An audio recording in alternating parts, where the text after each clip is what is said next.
Thank you for joining me for another quick hits conversation. I'm Dr. Robyn. With me today, I have Jim Tam. He is a principal client director with Korn Ferry's Digital Group, where he advises organizations on how to improve their sales effectiveness through using world-class sales methodology and technology. I have Ed Samuel. He's a career coach at Sam Nova, where he helps mid to senior level leaders get to a better place, whether they are working or in transition. And I have Simon Coles. He's the CEO of Amphora Research Systems, where they free scientists from the tyranny of paper. He is also the founder of Better Conversations Foundation. Quiet quitting. Let's talk about it. Ed, kick us off.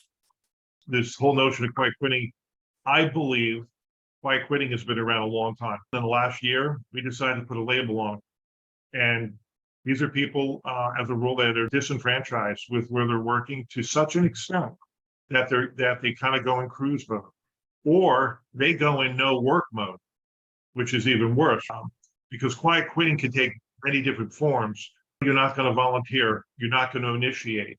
No, you're not going to ask the additional question. No, you're not going to do that extra thing. You're not going to go outside your job description. My issue is some of that's true, and some of it the employee owns. But some of it, and I say more than 50% of it, is the lack of leadership at a company that creates this situation to begin with.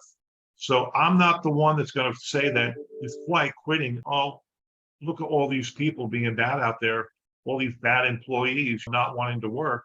I think there is a leadership fault at a company where they've become so ineffective that employees basically just give up.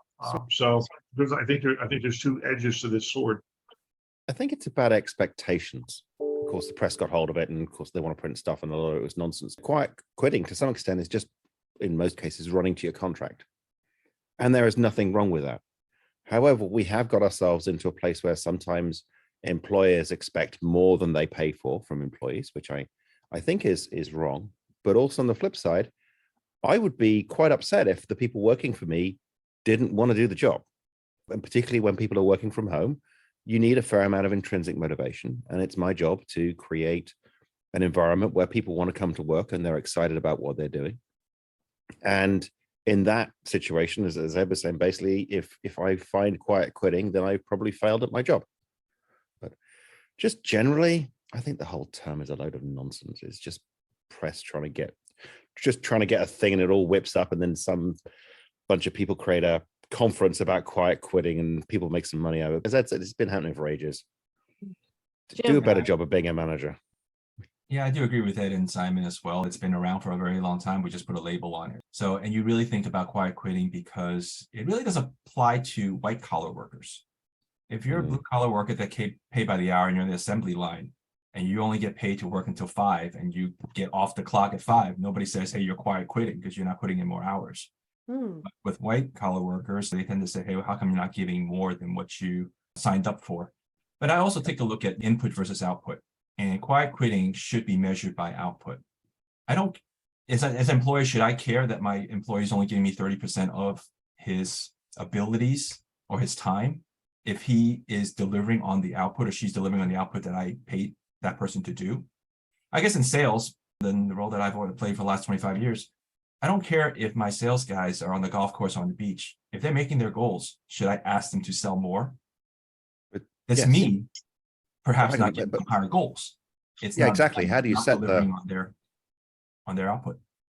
Yeah, and I think especially for creative people, quiet quitting is a real danger signal. If you're really doing creative stuff, you can't turn your brain off. Quite often, most things happen in the shower, and very few of us shower on work time.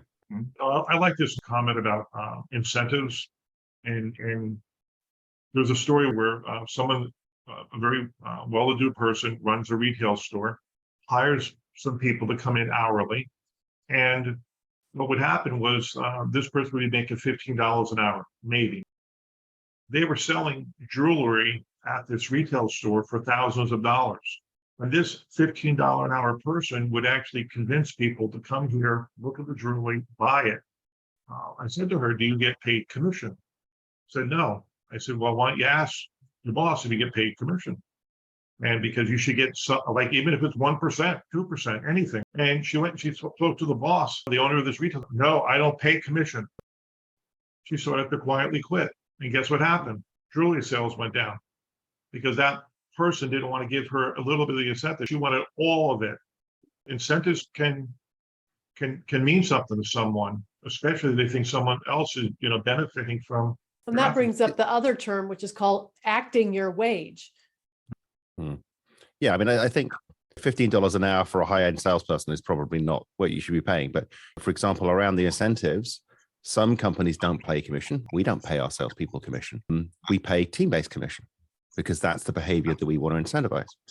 And I think, was it Digital Equipment Corporation or someone famously didn't pay commission to their salespeople because they essentially wanted their salespeople to do the right long-term thing, not go for particular commission boundaries. It's kind of difficult. And I think one of the things is humanity. If you've got somebody working for you, you should be paying attention to their motivation and what motivates them, and make sure that you understand and talk to them about what's important to you and what's important to them, and tailor a situation where they're motivated. If you want to treat people as a box or a robot, then I don't blame the person for quiet quitting. Yeah, I think about the number of stolen work hours I had when I worked in corporate, and the amount of time, energy, and effort that I put into that made money for really big corporations, because I worked in some really big banking industries and one of the big three auto industry.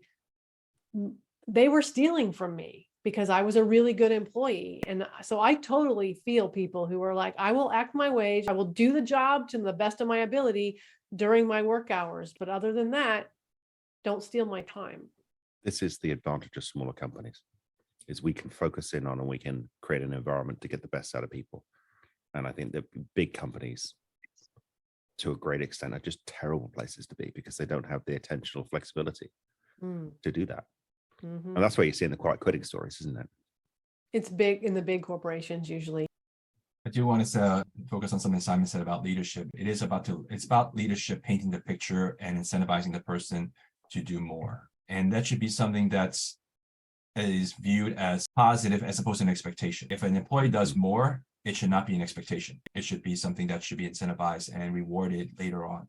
But it's up for the leadership to paint that picture of why that person should do a little bit more. I'm okay paying somebody, to do what they're expected to do. But if they show me that they can do a little bit more, then I may give them a little bit more in terms of title, responsibility. We've done a quick hits where I asked, how do you go above and beyond without it becoming the norm where that's what they expect? I have a client who was working 16 hours a day because they had a project that was going out and it became expected, and they just started loading work on her where she would work 16 hours a day. And it was like, that's not okay either. No. And that would be illegal in Europe. It's Quiet not quitting illegal is here. the law in France, sort of thing. Spectacular.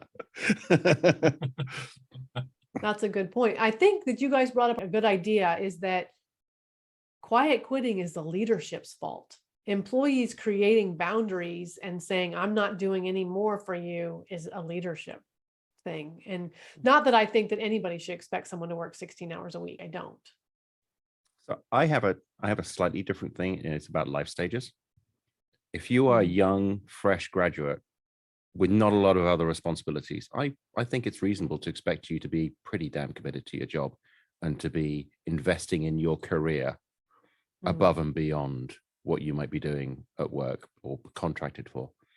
But once you become a parent, and particularly a mum, I think it's perfectly appropriate to expect your contribution to work to be within very strict boundaries. I'm not sure if I totally agree with that, Simon. I think should be based on the job, not because of your profile. It's like that person who says, oh, you're not married, so maybe you can work the holidays. Just because you are young doesn't mean that you should give more time than somebody who's experienced. Well, they can do what they want. I can't force them to work any further. But just as you were saying, it's like, you want to get ahead? You want to grow your career? Don't expect me to be the one that's investing in your career.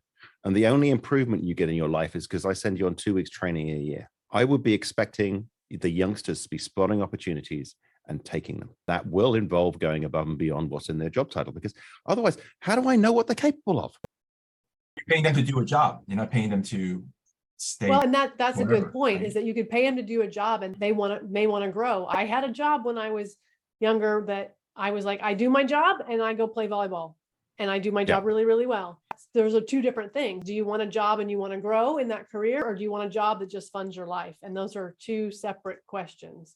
And that is Um, our 10 minutes. So I'm going to have to cut us off there because we could talk about this forever. Yeah. Thank you so Mhm. much. I look forward to Right. speaking to Thank- each of you again really soon.